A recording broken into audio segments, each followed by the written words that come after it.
O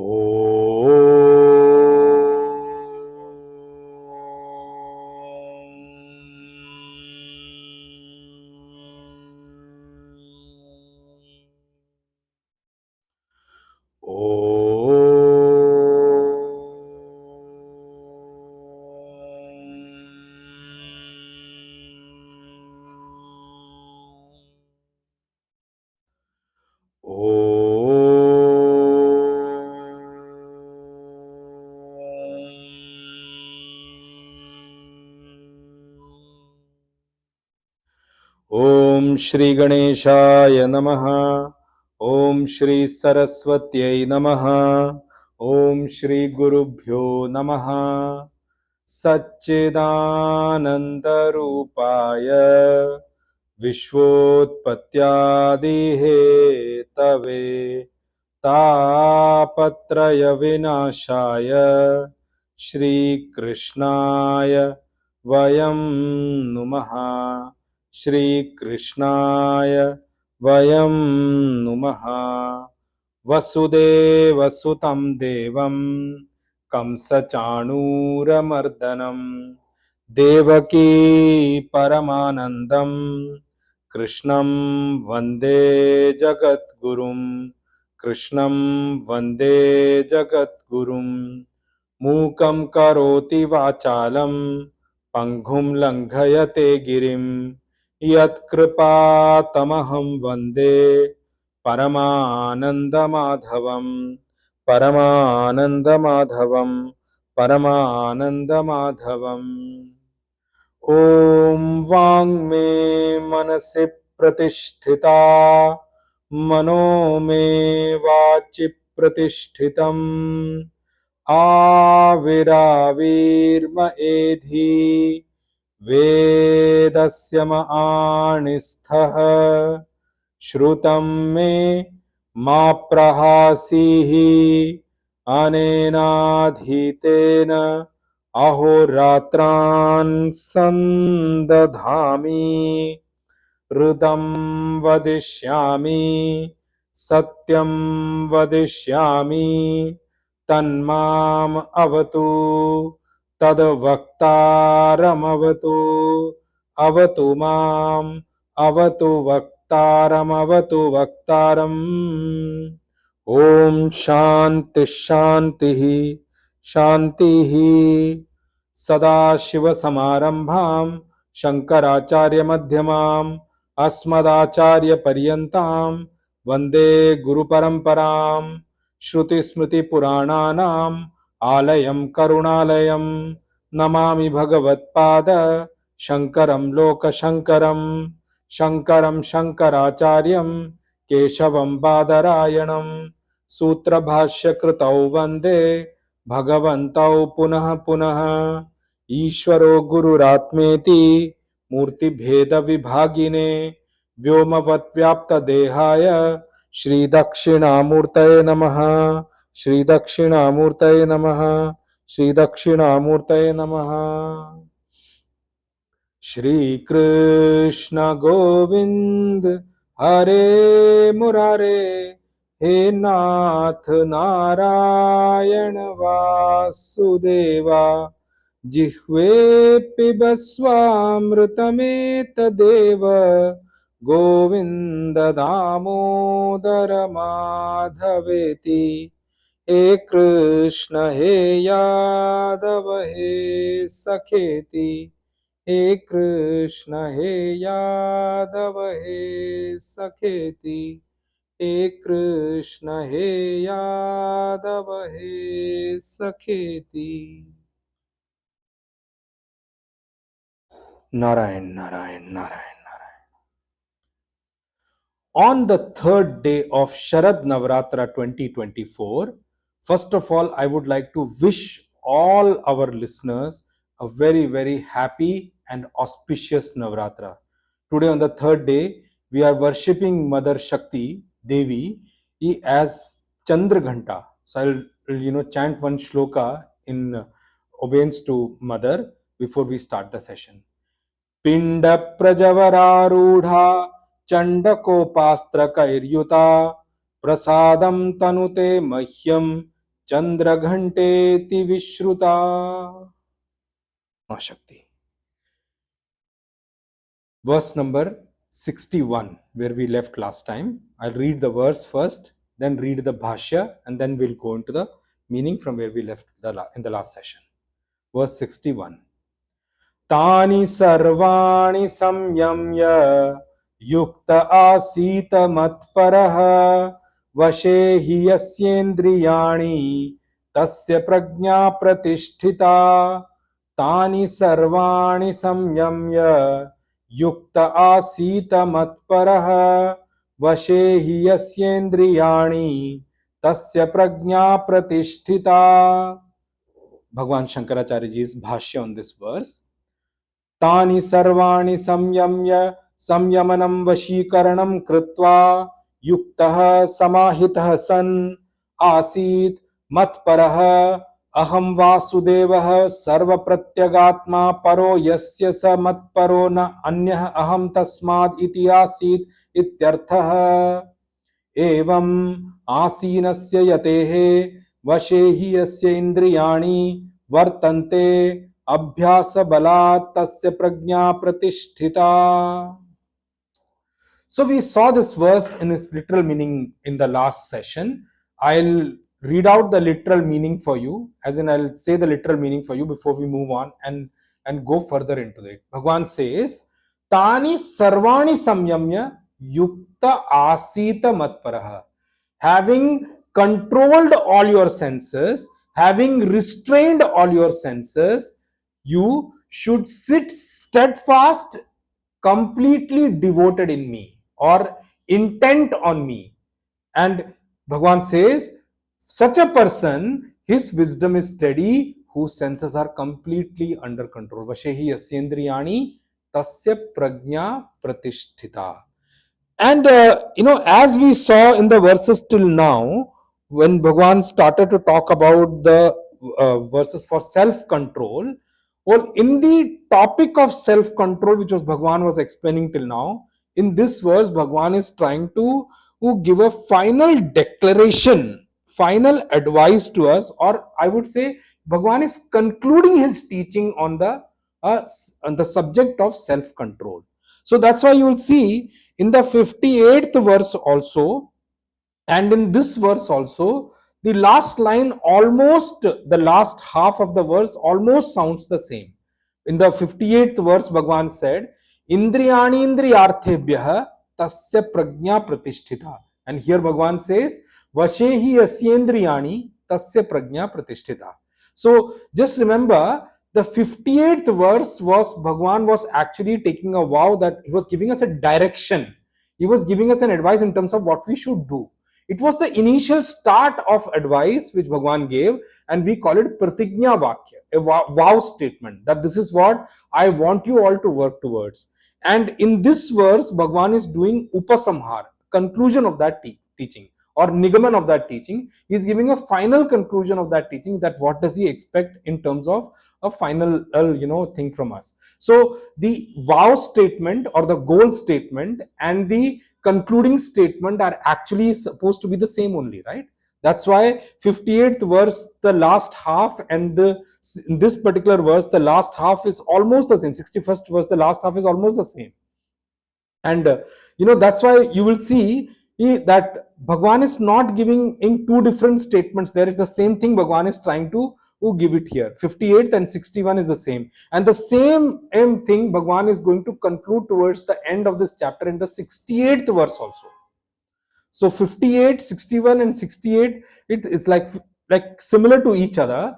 158th being the vow, where Bhagwan is giving the goal, and 61st and 68th being the final conclusion and of this particular teaching, what Bhagwan is talking about, or this self-control.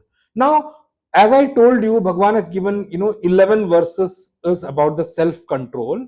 Why? As I told you in the last session, because this is an extremely important topic, and especially for those who want to walk the path of spirituality, this is of paramount importance. It's very, very important.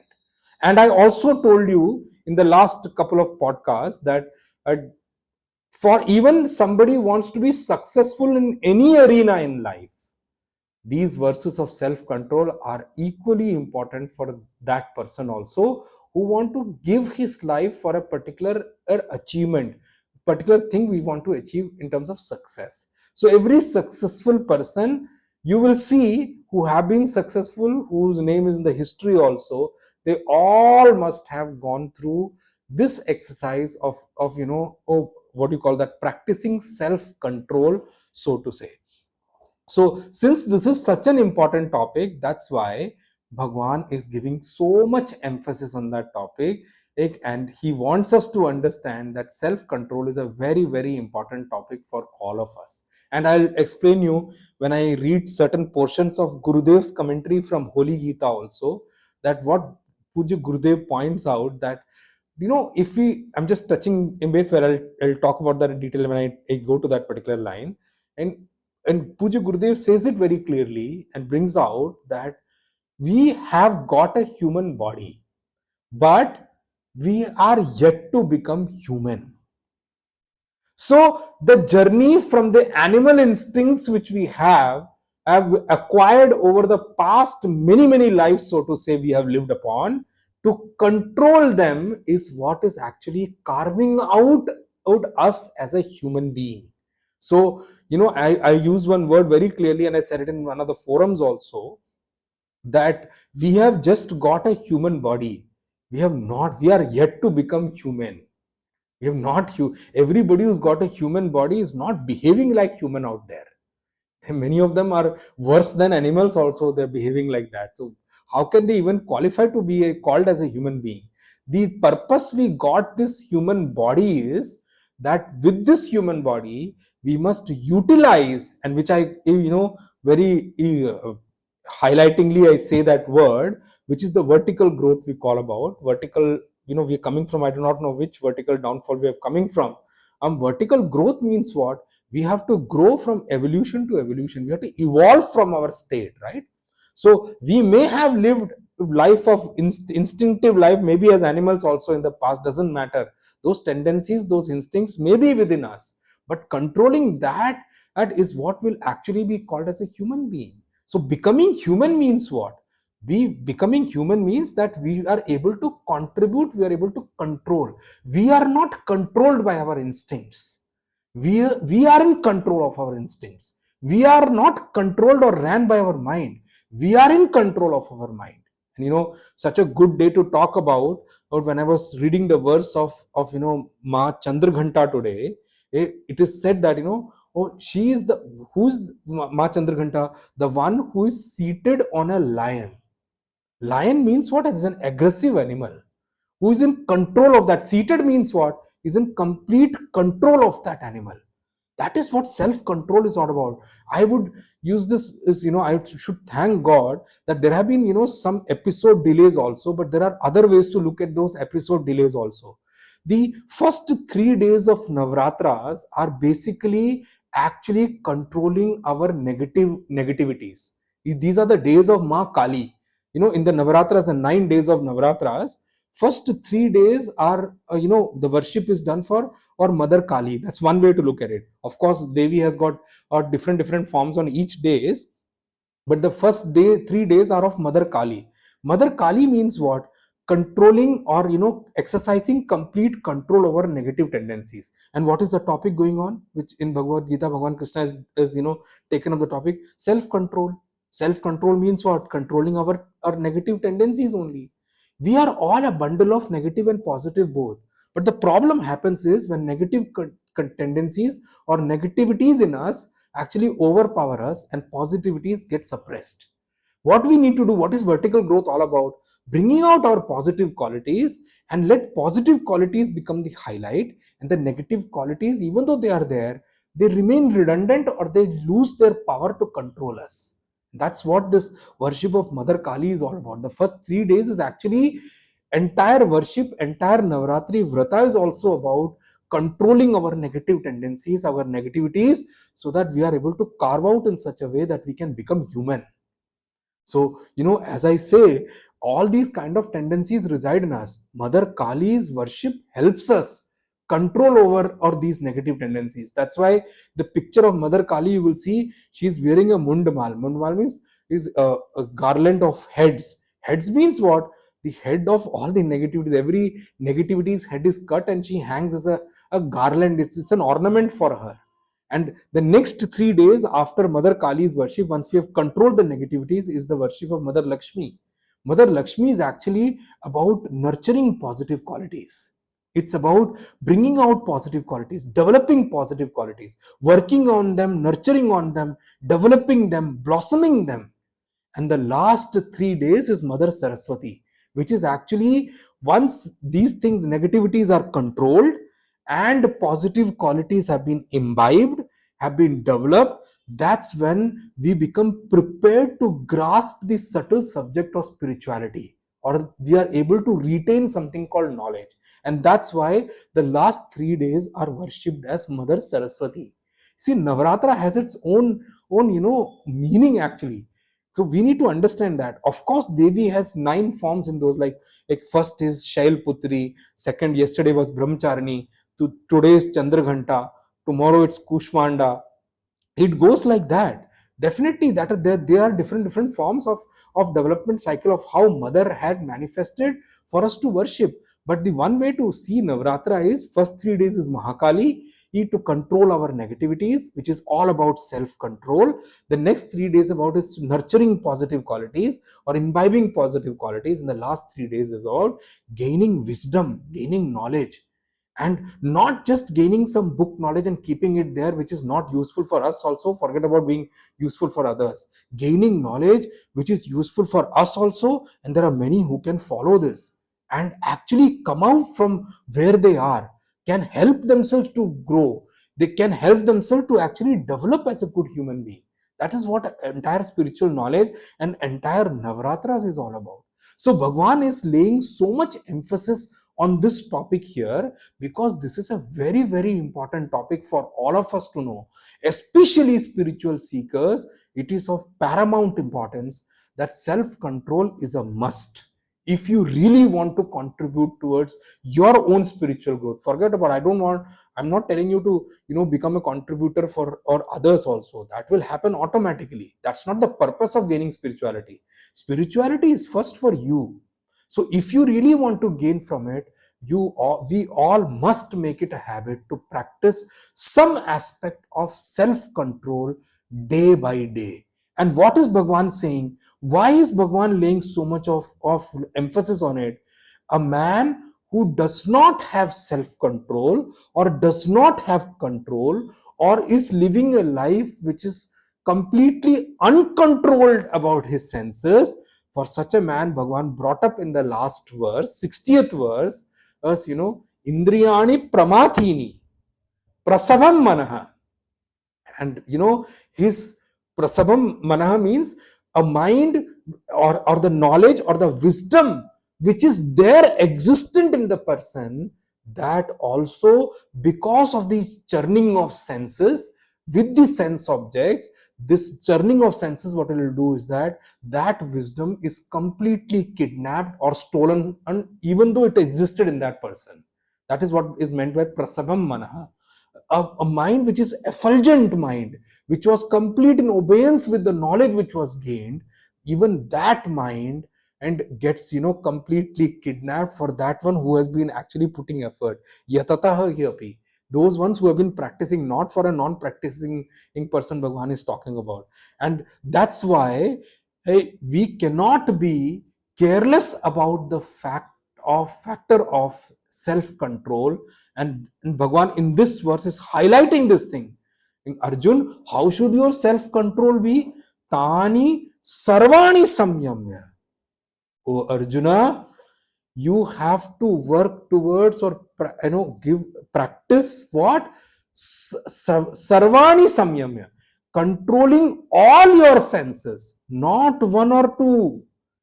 Bhagwan is talking about sarvani samyamya. All your senses must be controlled.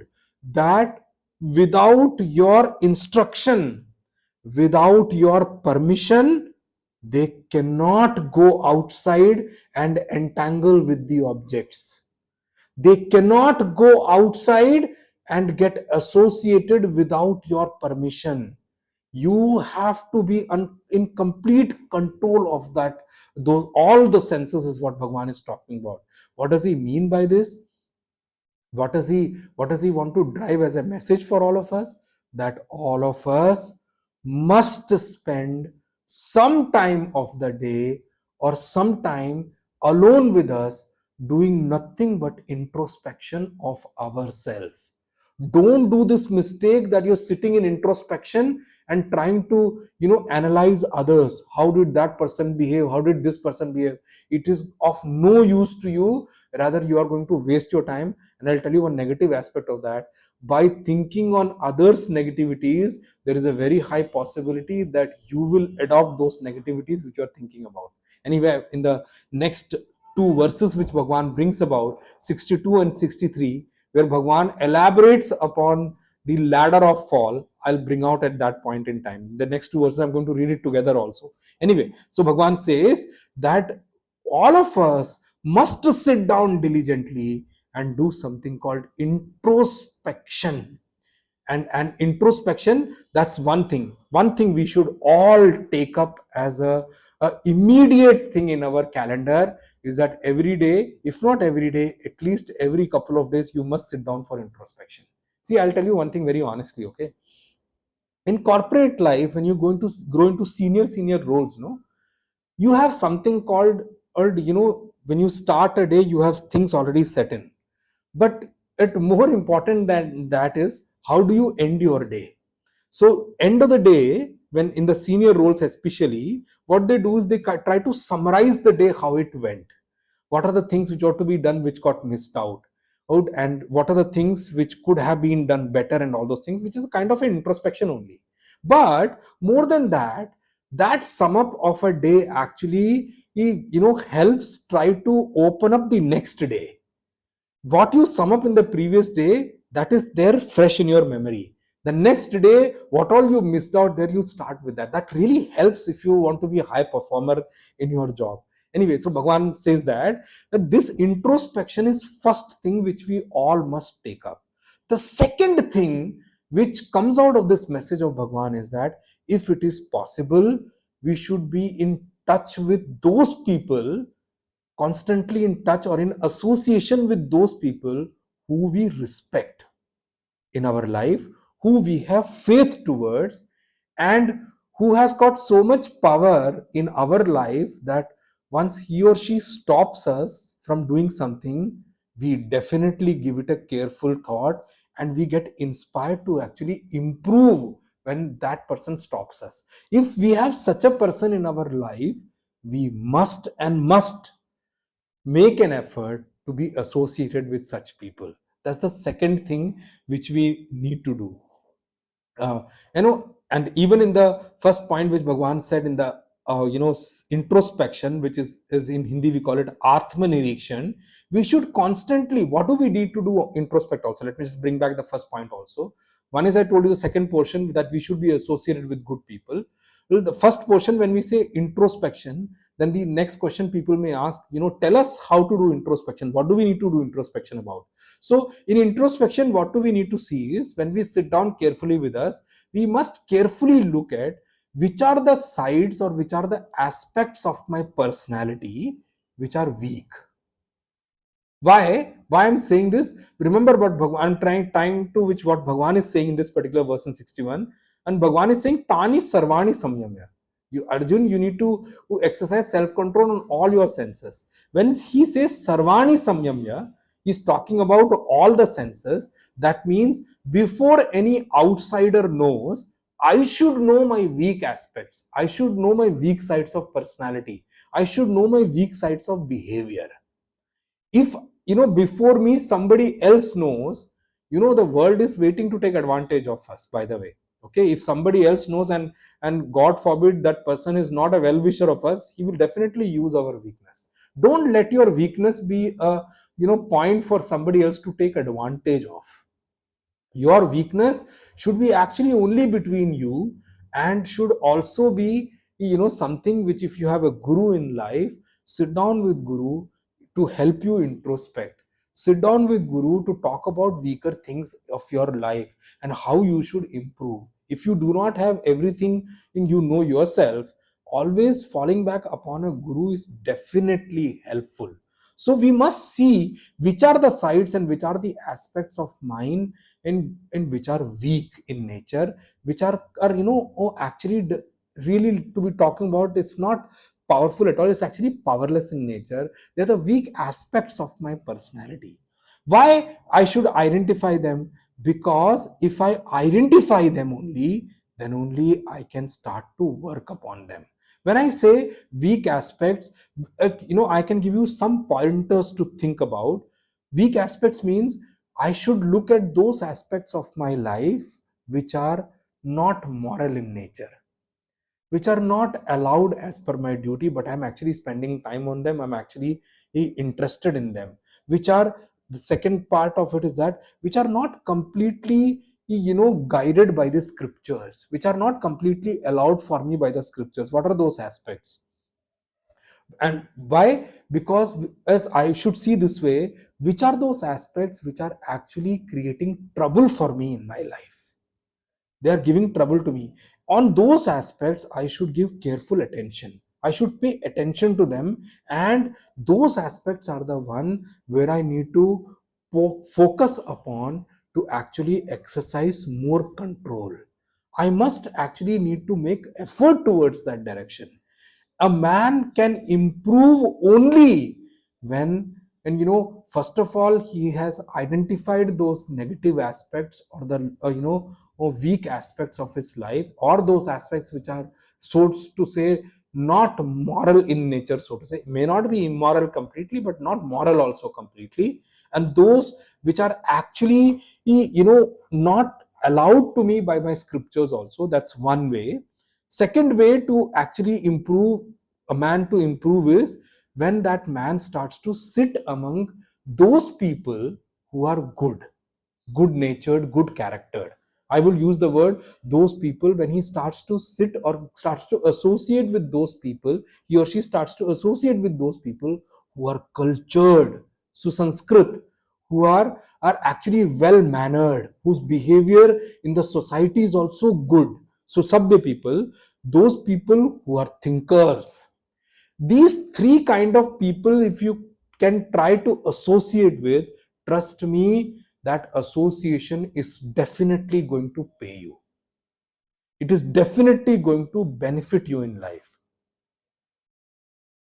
When what happens when you start to sit, when this person starts to sit, when we start to sit with such people, you know every time we interact with such people and we get out of that interaction, when we come home, we try to compare our attitude, our behavior with such people.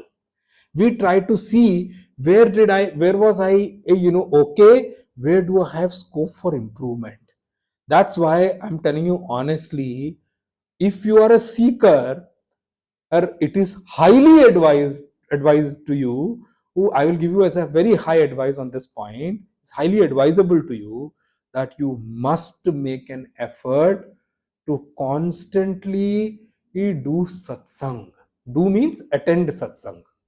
Whatever opportunities come in your life for satsang, don't ever leave them.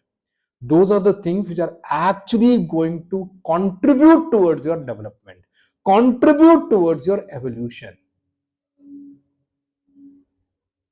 Why, when you sit with such people, what really happens?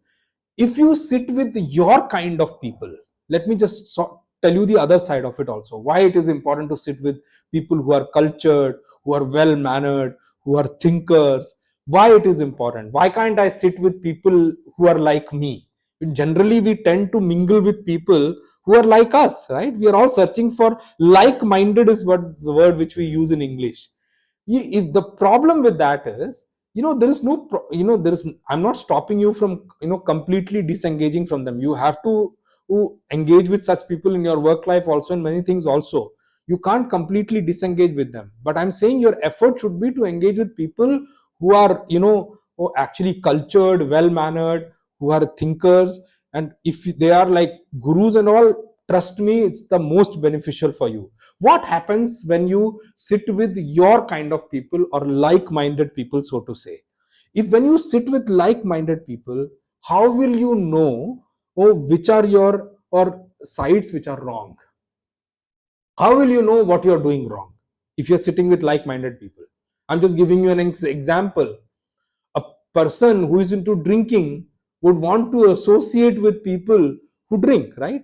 I'm telling you honestly, after coming in, back from the ashram, and in going into the work life, one of the things which I would say that I myself see and feel in the world is many people are not able to associate with us who are like party animals and all those things, because we are not into it, right? it, Many people who go for, or even when I go for workout or something also, oh, there are friends which I make, but I don't engage with them post that workout time. Why? Because I can't, and match their habits of drinking or things like that. I can't do that.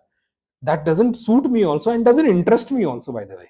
So when you start to sit with like-minded people, the danger which happens, the problem which happens is, you won't be able to know which are which of your sides are actually wrong, which are the sides of your personality, which aspects of your personality are wrong. Bhagwan is saying here very clearly, loud and clear, sarvani samyamya. And we must understand this thing from Bhagwan's teaching here, that a, a seeker must do introspection, atma-nirikshan, and must figure out that which are the weak aspects of his life, his or her life, or his or her personality.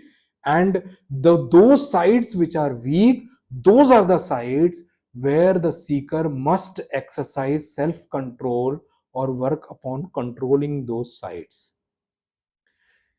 If our Pujya Guruji Swami Subodhananji used to bring it out very beautifully, that if you really look at the sports world, and there are trainers in sports, who train the people, players actually. If you see the side of the sports world, just now Olympics have got over, so there have been some incidents which were there in the Olympic also. But if you broadly look at the sports world, you will see a trainer in sports. What does that trainer do? Will identify the weak aspects of the player, and the first effort of the trainer or the coach will be to actually strengthen those weak aspects, because the trainer knows that these weak aspects are the ones which are going to make this player not become a winner or not get a medal. So the coach or the trainer actually pushes the player, works with the player, motivates the player to work on those weak aspects. Like I can give you a straight example of a batsman, or a cricket player also. Oh, when batsman and play is there, the trainer will tell them that which are your weak sides, where you have the maximum possibility of if some, because everyone who's playing against you will definitely be watching your game and would also be identifying your weak spots. If your trainer doesn't identify them and you don't identify them, that will become a vulnerable point for the other side to actually defeat you. So a trainer continuously works towards increasing, or working upon improving that aspect, so that you doesn't become vulnerable on that aspect at all. So if that is the case of sports world, and these are the aspects in the external gross world, then what to talk about the subtle subject of spirituality? In the subtle arena of spirituality, definitely self control is of paramount importance, and that's why a seeker must always be alert and vigilant. This is one word which Pujya Gurudev used to, profoundly say, announce it from the stage to all seekers. A seeker must have this ability, must build this capability, that a seeker cannot leave the opportunity to not be vigilant and alert. And that is what Bhagwan in the 60th verse brought out, that even though it's like yatataha api, even though this person is working towards the spiritual growth, but there is a high possibility that if he doesn't and become alert and vigilant, and his senses can draw him and completely churn his entire personality, how much amount of gain he may have had doesn't matter. That's what Bhagwan brought out in the last one. That's why it is very, very important for a seeker actually to work towards exercising self control. When we exercise self control, what happens? Our actions, our behavior, our attitude starts to purify. When our attitude, our acts or actions or our behavior starts to purify, right, then what happens? Our mind becomes available, our intellect becomes available for us to invest in the right direction. Our time, our intellectual energy, our intellectual capacity becomes available for us to invest in the right things. Secondly, the other use of the thing of self control is other usage of self control should be what Bhagwan said in this particular verse: yukta asita matparaha.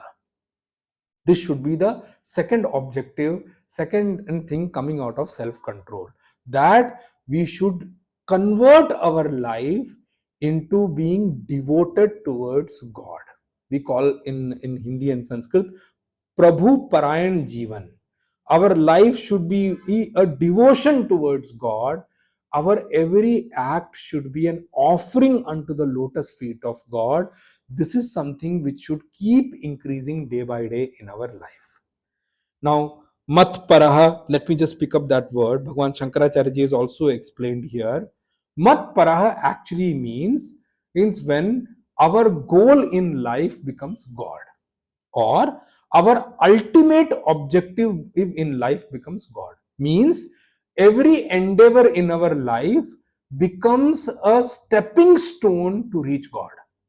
That's how I'll put it. Whatever needs to be achieved in life, if remember one thing, we get whatever we set out to and set up as a goal to be achieved in life, we all become devoted to that particular thing. Like I'm giving you an example for you to understand this particular word matparaha and prabhu parayan, which I'm calling. Those people who chase money in life, or the whose objective is just to earn money in life, they become dhan parayan. Their ultimate goal in life always will be money. Everything they do will always be guided that am I earning from this also or not. That's how many people work in particular in their life. So their life is not prabhu parayan, their life becomes dhan parayan. Their life becomes, they, what we call them, they become money minded. Money minded means, so in prabhu parayan we become God minded. Okay. And when a person starts to chase money, he or she becomes money minded. And there is a third kind of people also. There are some people who are chasing comfort and luxury throughout their life. They become comfort minded or luxury minded. I will use this way. So that's easier to explain. In that, whatever we choose as the goal in our life, our mind starts to take that and holistically starts to work towards that. That is what I mean by the word minded. So I keep telling in the WhatsApp group for listeners which I've created, that I keep giving this message every now and then, that ultimate objective of all of us in life, and I continue from when I explained Navratras to you. Okay, you have got a human life.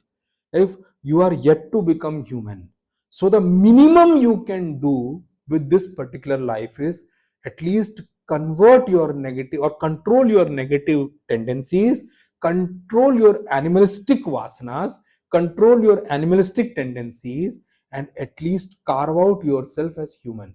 That becomes what? One stepping stone to ensure that at least you will get human birth. And I keep telling you, I've kept on telling you this in many of my podcasts also.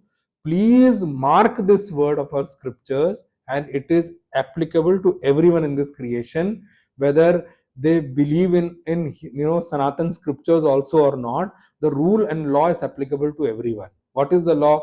That if you use this life to I would say nurture your animalistic vasanas, animalistic tendencies, and lead a life worse than an animal, please be assured that there is for sure that you are going to fall back into lower lives, or you are going to fall into the lower yonis, you are going to fall into lower kind of lives after this life from here. That's very, very sure and should be very clear to everyone. Law is applicable to everyone, whether you follow or not. Law has got nothing to do with that.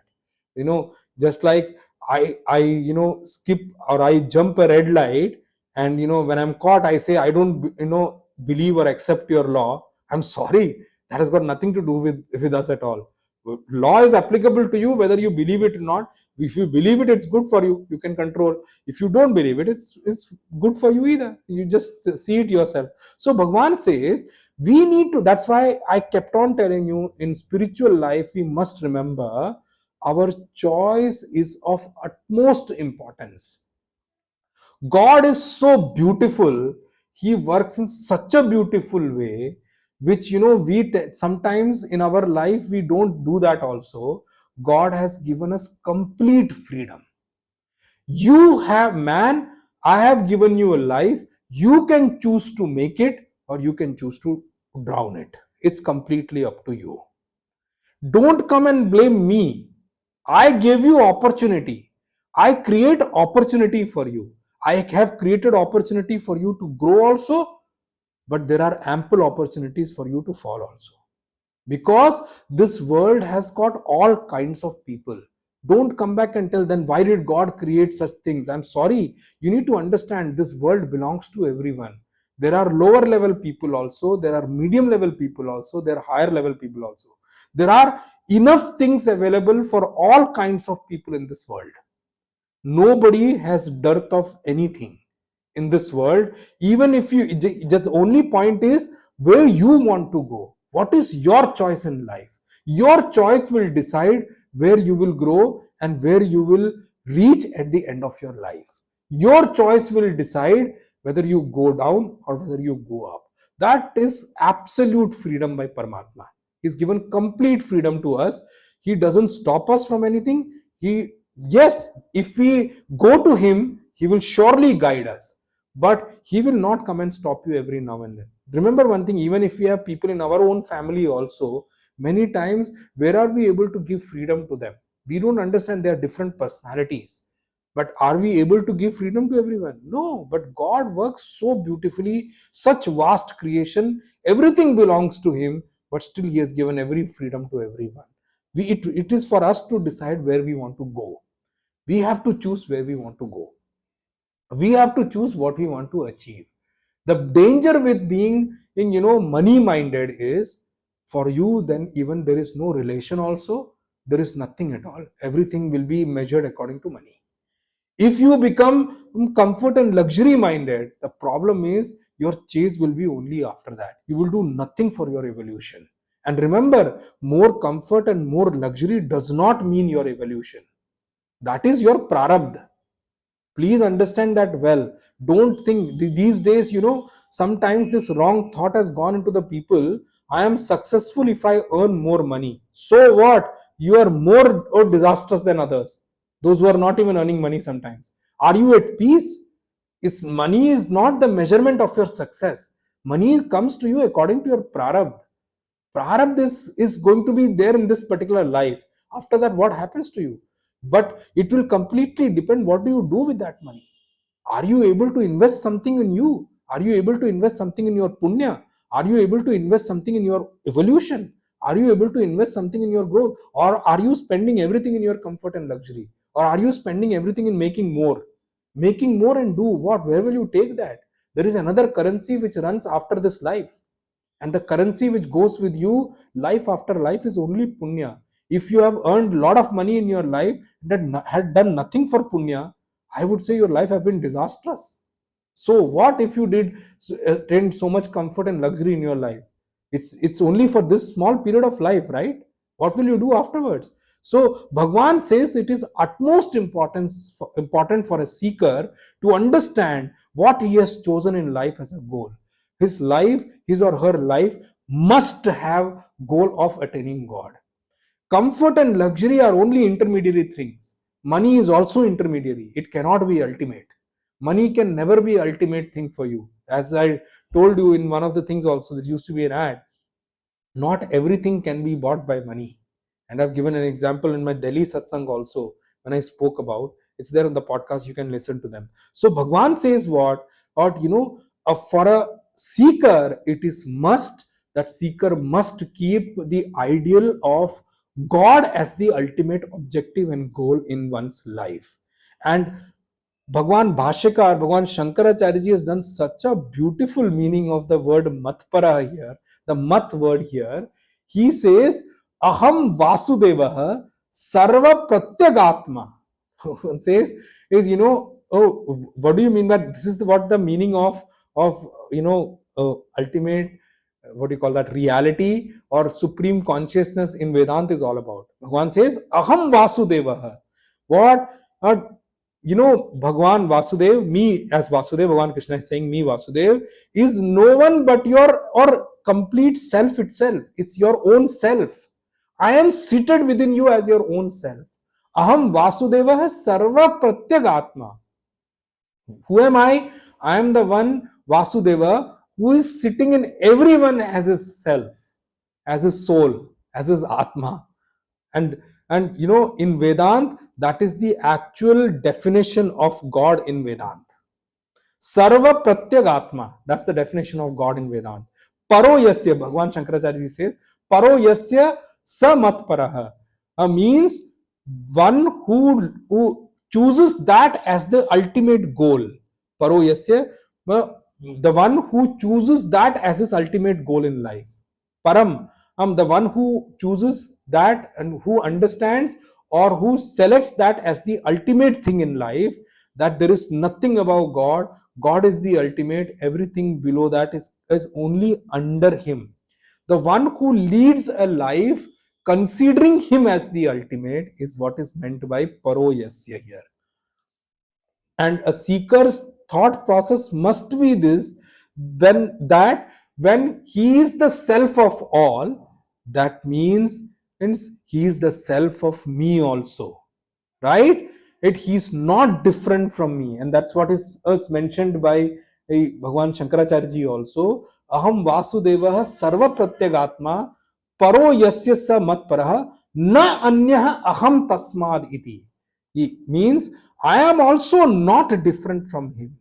If he is the self of all, means he is the self of me also. If he is the self of me, means I am no different from him. See, remember one thing, whenever we use this word, I am no different from him, and please understand one word which Pujya Guruji Swami Subodhananji very, profoundly said that. Remember one thing, the self cannot be anyone but God. But this body cannot be God ever. Understand what I'm saying? This body can never be God, and the self cannot be anyone but God. That's how you should understand. So when I say that I am not different from God, now from tomorrow onwards, don't start walking around like the episode which is mentioned in Srimad Bhagavad also, Pundarik Vasudev, that he fixed two, external hands, plastic or whatever, and said that, I am the original Vasudev, and the one who's saying, or Bhagwan Krishna who's talking himself as Vasudev, is the fake one. Don't consider like that, okay?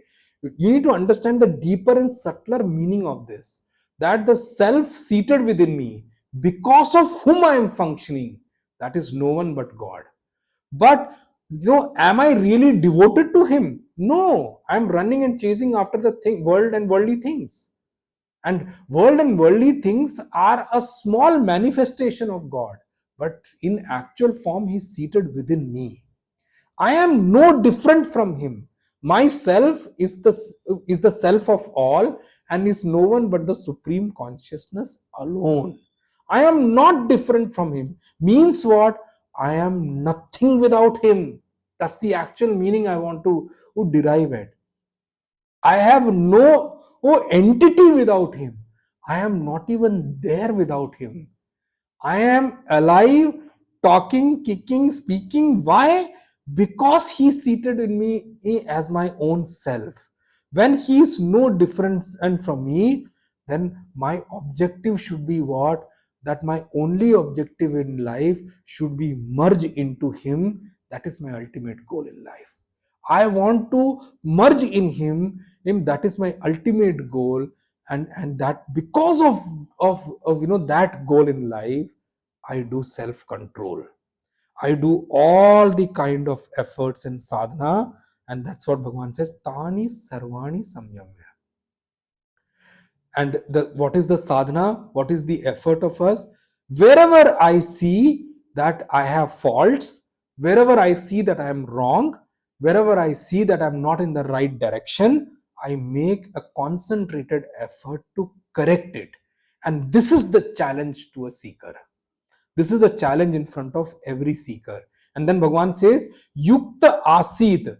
What is the fruit of actually your self-control? When the self-control increases, because at that time, the more control you have on your senses, remember, more peaceful your mind, your intellect becomes. More peaceful your antakarna becomes. Your antakarana, your intellect mind, starts to attain a different level of peace altogether. That situations come and go, but they are not able to disturb your peace. And one of the things you need to understand is, one of the outcomes of a pure intended behavior or pure intended action, or pure action, so to say, pure intended action, or pure intent, and along with pure action, one of the outcome of that action is that our intellect starts to become more and more peaceful. If your intent is pure, na, remember one thing very clearly: your action, after the action also, your peace will not go anywhere. Your intellect will be in one piece, so to say, I would use the word. It will be completely peaceful. The more pure intent you have, the more, or peace you start to observe in your inner equipment of antakarana, of mind and intellect. Actually, more peaceful it will become. And it will be meaning what? There will be less of agitations in your mind, less of, what do you call that, disturbances in your mind. There will be less of vikshape in your mind, less of projections in your mind, actually. And such a person, trust me, remember, will be always focused on God. It will be easy for such a person to focus on God. It will be easy for such a person to turn towards God. That's why Arjun, Vashehi Yasyendriyani, that one whose senses are in control of that person, Tasya Prajna Pratisthita. I will say, such a person's wisdom, such a person's self knowledge, it is protected also, and such a person is the only one who is capable to establish himself in the self knowledge gained. And remember, that establishing also happens for such a person. And remember, uh, this happens for a jnani, and Bhagwan is telling for the jnani, but remember, he's giving an example of a jnani here, man of realization here. And once we start getting associated with such people, slowly, gradually, we start to follow our guru, and these qualities starts to show its wonder in our intellect also. And that is exactly what Supreme Consciousness, Bhagavan Krishna, is saying, that self control has got a direct connection, a direct relation to attaining wisdom and establishing in oneself in that particular wisdom. But the condition is that, at that at you know you have to work towards that particular self control. And as you work towards it, you will start to understand the pervasiveness of self control. That the condition, what Bhagwan is telling, is that you must understand that how pervasive the self control, how encompassing the self control is all about. In the coming verses, Bhagwan is going to talk about, I told you, he's going to speak about the ladder of fall. All and Bhagwan says that, what is going to happen for, when a person does not do these things. We will see that, but and what happens if somebody does not exercise self control, and how a personality is corrupted, how a personality is spoiled of a person who does not exercise or work towards self control all at all. That is what Bhagwan is going to say in the next two verses. That is why, remember one thing, for a sadhak, for a seeker, or this episode, these teachings, these verses of self control, what Bhagwan expounded upon is a completely helpful topic, and we all must work towards that. Now, before I go into the next two verses, I am going to read out the commentary of Pujya Gurudev on this particular verse. It's a very, very beautiful full commentary. Actually, the entire commentary is very good, but there are certain aspects which I really want to highlight. Many of you have recommended the book called Holy Gita. You all must pick it up. It's published by Chinmay Mission. Very beautiful book, and explains Bhagavad Gita in its exact extent, actually, and it follows Bhashya in its entirety. Puja Gurudev says, in explanation of this verse, since the sense organs are the saboteurs in the kingdom of the spirit that bring the disastrous downfall of the empire of the soul, Arjuna is warned here that as a seeker of self-perfection, he should constantly struggle to control his sense organs and their mad, lustful wanderings in their respective fields. Modern psychology would certainly look down with a squint eye upon this Gita theory because, according to Freud and others, sensuousness is instinctive in man, and to curb it would lead to an unnatural suppression. So this is the difference which Puja Gurudev brings out between the modern psychological understanding and what or Sanatan Dharma scriptures explain in terms of psychological understanding. Modern psychology says and that sensuousness is instinctive in man. So if a man is sensuous, it's not a big deal. Let it be, because that's how the man is supposed to be. Whereas, as I told you when I was explaining Navratra to you, no, that instinctiveness is actually, what do you call that, is not something which is there. The sensuousness which is there is not instinctive in man, it's instinctive in animal. Man is supposed to be a one who has a control. He's like a driver. Driver can't say, it's not like a Tesla kind of a thing that everything will run automatically, I'll do nothing. Even that also need to be controlled at some extent, right?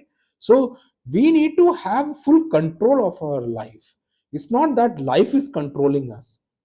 So Puja Gurudev continues, according to the West, to control is to suppress. No science of mental life can accept that suppression is psychologically healthy. But the Vedic theory is not pointing to any mental suppression at all. It is only advising an inward blossoming, an inner growth and development by which one's earlier fields of enjoyment through the senses drop out to make room for the perception of a newer field of ampler joys and more satisfying bliss. This is a line which I want you all to underline. We need to understand how our actual Sanatana Dharma philosophy works. If it would have been instinctive in man, why is even Bhagwan telling Arjun in the middle of a war field this teaching? It can't be. Man is not meant to live a sensuous life. That is not the purpose of man's life at all. Then Puja Gurudev continues further. This idea is very well brought out here when Lord Krishna, as though in the very same breath, repeats both the negative and the positive aspects of the technique of self-development. He advises not only a withdrawal from the unhealthy gutters of sensuousness, but also gives the healthy method of doing so by explaining the positive technique of self-perfection. Through a constant attempt at focusing our attention on me, the Supreme, he advises the disciples to be steady. In this simple looking statement of half a verse, The Gita explains the entire technique of self development. Immoral impulses and unethical instincts that bring a man down to the level of a mere brute are the results of endless lives spent among sensuous objects during the infinite number of different manifestations through which the embodied soul, the ego in each one of us, had previously passed. It is humanly impossible for an individual to erase and transcend in his lifetime the thick coating of mental impressions gathered along his journey from life to life, from embodiment to embodiment. Naturally, this is the despair of all the promoters of ethics, the teachers of morality, and the masters of spirituality. The rishis of the old times, in their lived experience, discovered for themselves a technique by which all these mental tendencies could be eradicated. To expose the mind to the quiet atmosphere of meditation upon the all perfect being is to heal its ulcers. By this process, the one who has come to gain a complete mastery over his sense organs is considered as the one who is steadfast in wisdom. The concealed suggestion in the stanza now becomes quite obvious as follows. No one who with an excessive force controls his indriyas by sheer strength of will and a sense of abstinence has any chance of flowering into a full blown spiritual beauty. He who has all of his sense organs of their own accord lying tamely surrendered at his feet, and who has come to rediscover the infinite perfection and in himself, is called a man of perfection. Neither has he ruined his instruments of cognition, nor has he closed down the arches of knowledge in him. A perfect one is he whose sway over the animal within is so complete that the inner Satan has become for the sage in him a tame Caliban to run errands and serve faithfully. It's a very beautiful way to explain this particular verse. That's what Bhagwan wants to bring out. I will give a summary, probably, of what all Bhagwan has picked up till now before I go into the next verse. So remember one thing, through all these verses, one clear objective or one clear quality of a man of realization which Bhagwan brought out is tasya prajna pratisthita. Such a man's wisdom, such a man's self knowledge is, sternly or firmly placed in me, is what is meant by the word tasya prajna pratisthita. Remember, all others, even spiritual knowledge, it is always is exposed. Exposed means exposed to the negativities, exposed to the ups and downs of life. Why Bhagwan is bringing tasya prajna pratishtita so much and so elaborately, verse after verse? Remember the first verse which Bhagwan started, the 55th. He said what? Atmanyev atmana tushtaha.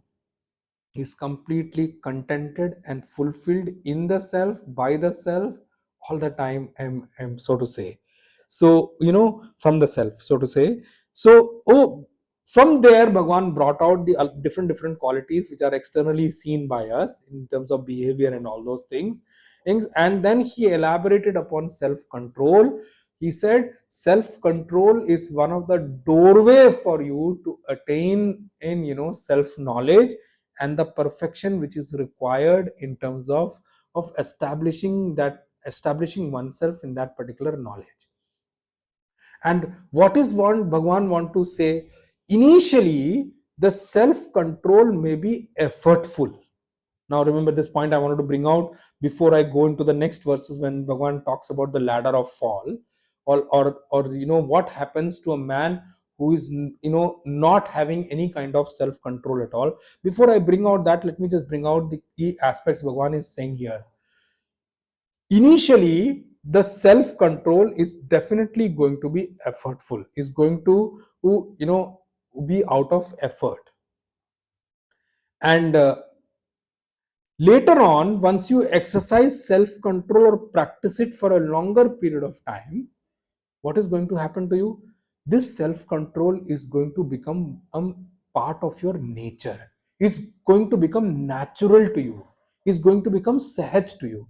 And where Bhagwan brought out that naturalness of the self control, when Bhagwan gave the example of the tortoise, when he started the episode of self control, when he gave the example of a tortoise, yada samharate chayam kurmongani va sarvashah. A tortoise, as I explained that particular verse to you, when I came to that particular verse, for a tortoise also, in the 58th verse, for a tortoise is drawing back his organs when it senses danger is not out of effort, it's automatic. So you have to pick up that example which Bhagwan gave, and tie this back to that example. That's why I tied the 58th verse with the 61st verse. Initially, for a seeker, it is definitely going to come out of effort. The self control is going to be effortful. But after practicing it for a long period of time, I'm just giving you one example for you to know that those people who drive vehicle for a long period of time, many years they have driven, for them driving becomes natural. For a what do you call that, for a new driver, for a latest kind of a driver, one who has just entered into the driving arena, for that driver, even the gear shift, the clutch, even if it's an automatic vehicle also, the things are going to be effortful. You have to spend effort thinking, what to do next, what to do next. But for a person who has driven for a long period of time, driving becomes natural. The gear shift becomes smooth. The clutch, we don't even feel that there is a shift going on there, and it is picking up great speeds, and there is control on the vehicle also completely. But for a new driver, that's not the case. In the same way, the actual pinnacle of self control is when the self control gets embedded in my nature. It becomes natural, like a tortoise. Tortoise, the moment it senses danger, senses, I said, it's not that danger is clearly visible or anything. The moment it senses danger, it immediately automatically draws its senses inside, its organs inside, and covers itself with a thick shell, which becomes a protective cover for that. In the same way, a man or seeker should exercise self control in such a way. Now I will need to correlate with that example also.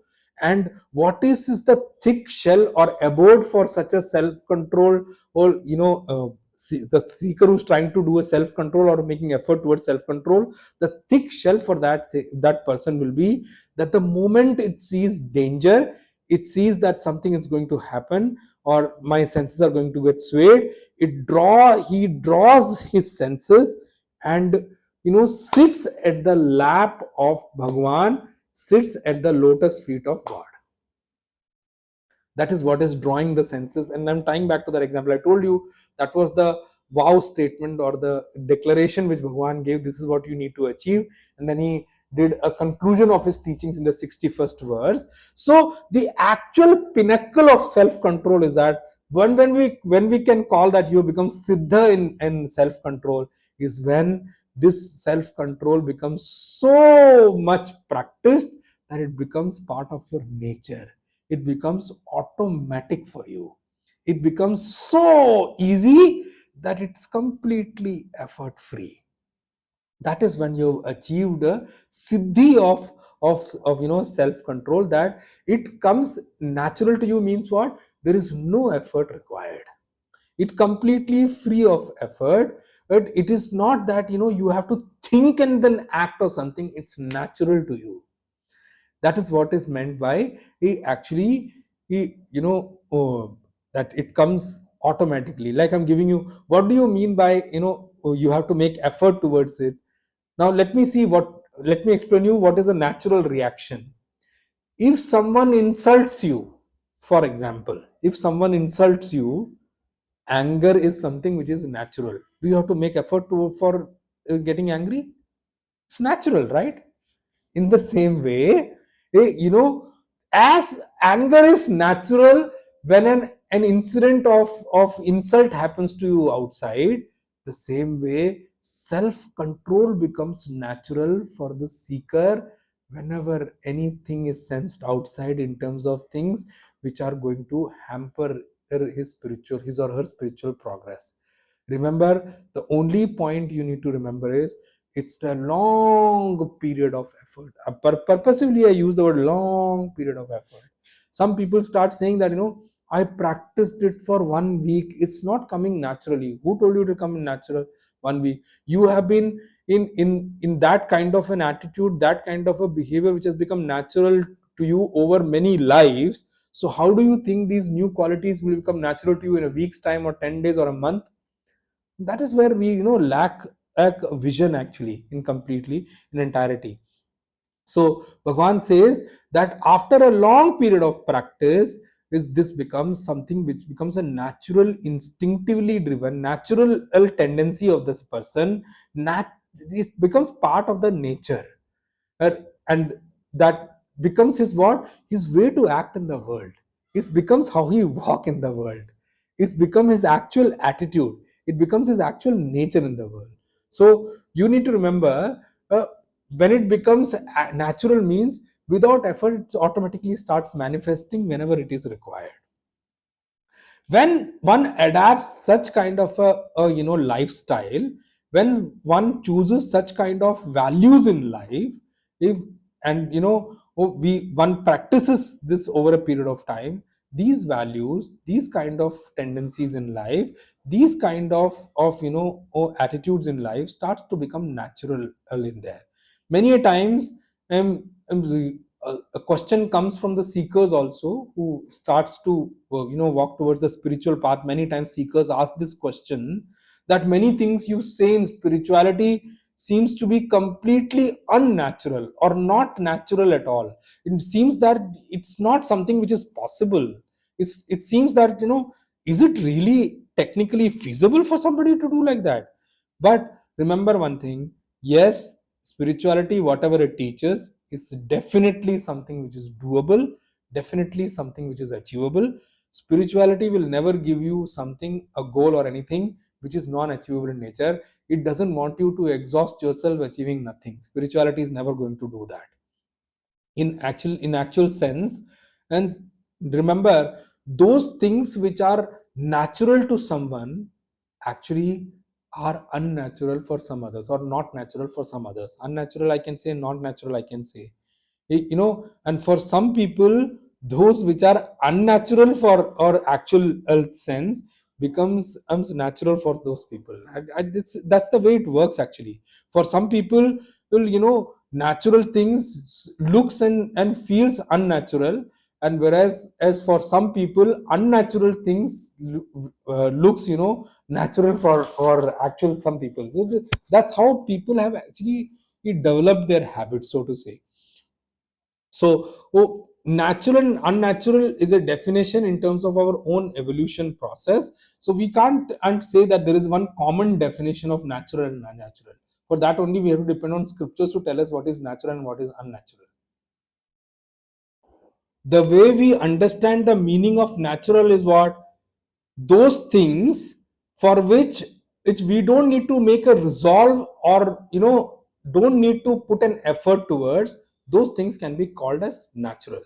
Just as the example which I gave you, if someone insults us, as anger is a natural thing, and greed towards those things which give me happiness is like natural thing.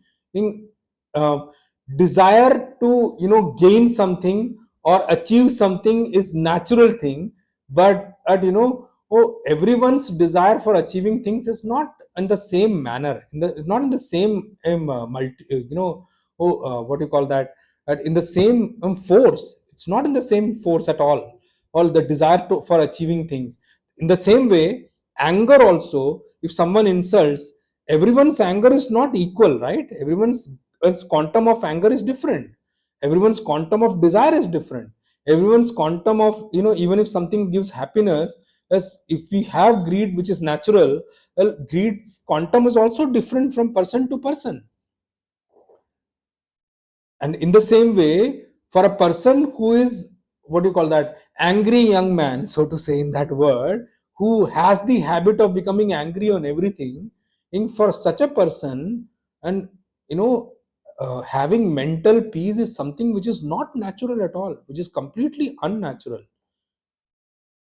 And for a man who is fulfilled and contented, for such a person, running around for work is not something which is natural. It sounds unnatural. Well, you know, oh, in the same way, these kind of things which are come into the mind of people, that you know, this is natural, that is natural, it's a definition, and it depends from person to person. Evolved people, the things which are natural, for non-evolved people those will be unnatural. For evolved people, those things which are unnatural, for non-evolved people those will be natural. So that's how the world functions. I told you, the world is a mixture of all kind of people. So that's why the definition of such things cannot be taken on one common platform. And even this word called natural also, there are strange kind of definition of thing, definitions which are prevalent and in the world. Well, and those definitions for a person who's a thinker don't sound good at all. Or for a person who is indulgent, for that person indulgence is natural, but for everyone indulgence is not natural. Indulgence in the eyes of others is actually wrong for, or such a person, for anyone actually, so to say.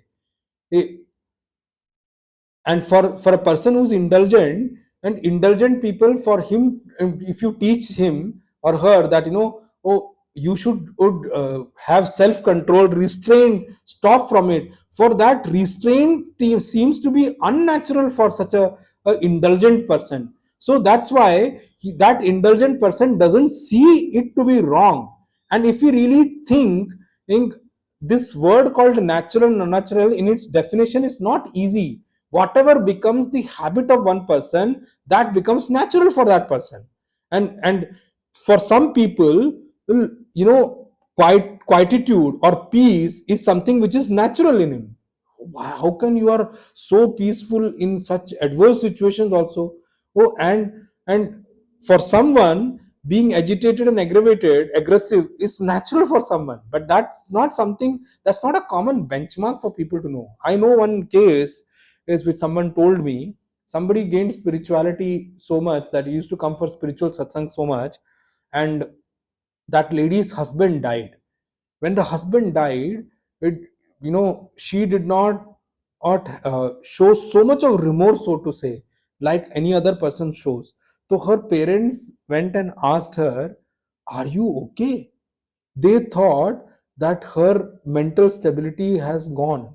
They thought that is mentally fallen into depression, that's why she's not able to express.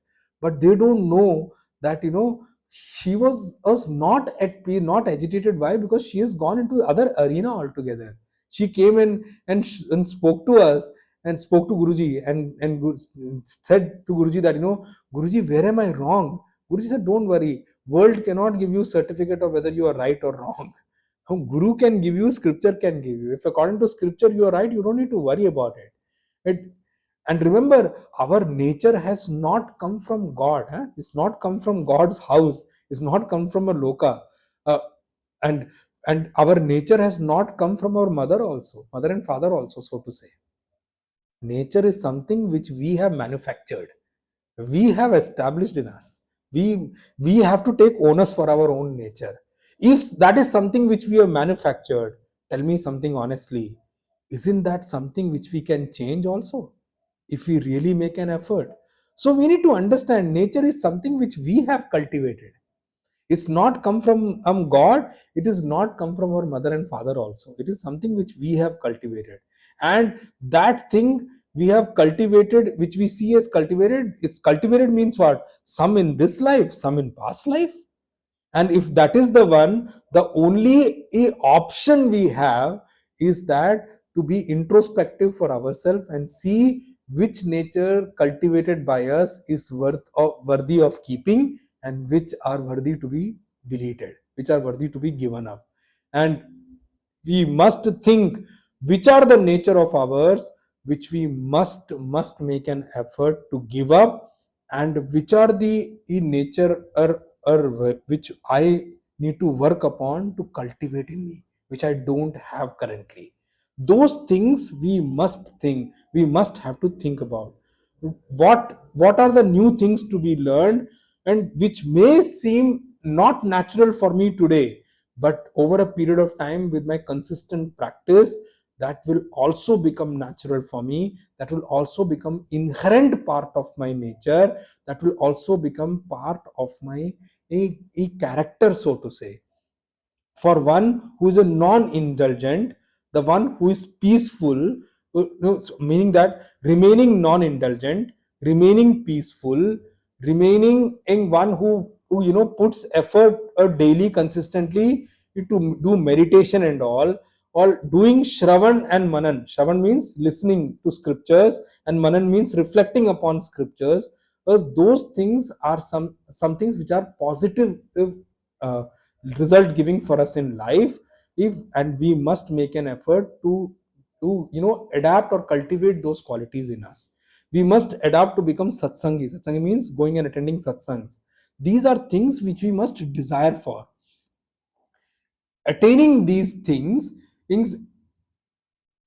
and attaining these things and making them part of our nature, making them part of our habit, may take effort right now, but they are worthy of it. They are something which we must go after, and as we move along them, once we establish them, it will become kurmonganiva, it becomes natural for us. As you know, in the episode, in the teaching and the verses of self control, that is why Bhagwan gave the example of tortoise in the first instance itself. In between, another thing which we can adapt in terms of becoming in practicing self control is the initial part of self control practice. What we can do is what Bhagwan also gave as an example is nirahar. We can start giving up things, maybe temporarily, maybe for a long period of time. We have to practice it, which is what vrata and other thing also teaches us. As we can actually try to restrain our senses forcefully for some time, and slowly gradually that practice has to go on. But remember, the taste of the things will remain inside us, which Bhagwan tackled with the which Bhagwan said it and covered it with the verse that param drishtva nivartate, the taste or the shobhan buddhi which is there in you, don't worry about it, it will remain until the time you see the ultimate source of happiness, till the time you have a darshan, you have the actual vision of the self. Well, it will go automatically once you have the vision of the self. Till then, a seeker must make an effort. And remember, whatever effort a seeker puts, please remember, it is sure to give you result. It is surely give you positive result. And the only thing is that the self-control, topic of self-control or the aspect of self-control, a seeker must not ignore at any point in time. The moment a seeker ignores it, even though he or she has put an effort, haranti prasabam manaha, the the external objects and the senses will get entangled and will completely kidnap the mind in such a way that whatever self knowledge and the spiritual stamina you have gained, it will remain redundant in you, it will not come to your use even when you need it. That is what is meant by that. It will remain there. It will probably later on, when the self control comes, it may resurface in your mind. It's not that it will be lost, but it will not come to your use when you need it the most. That is what it is meant by, oh, Bhagwan said that haranti prasabam manaha. And remember, our sense and organs, the ones which are uncontrolled, well, they are the one who becomes a facilitating factor for the mind to get kidnapped.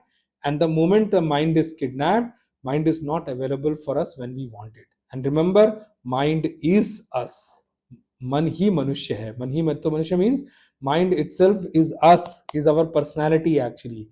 Once a mind is kidnapped or stolen and from us, at that time and we become completely redundant for doing our own purusharth. Purusharth means our own respective duties. We'll become non-capable of doing our own duties.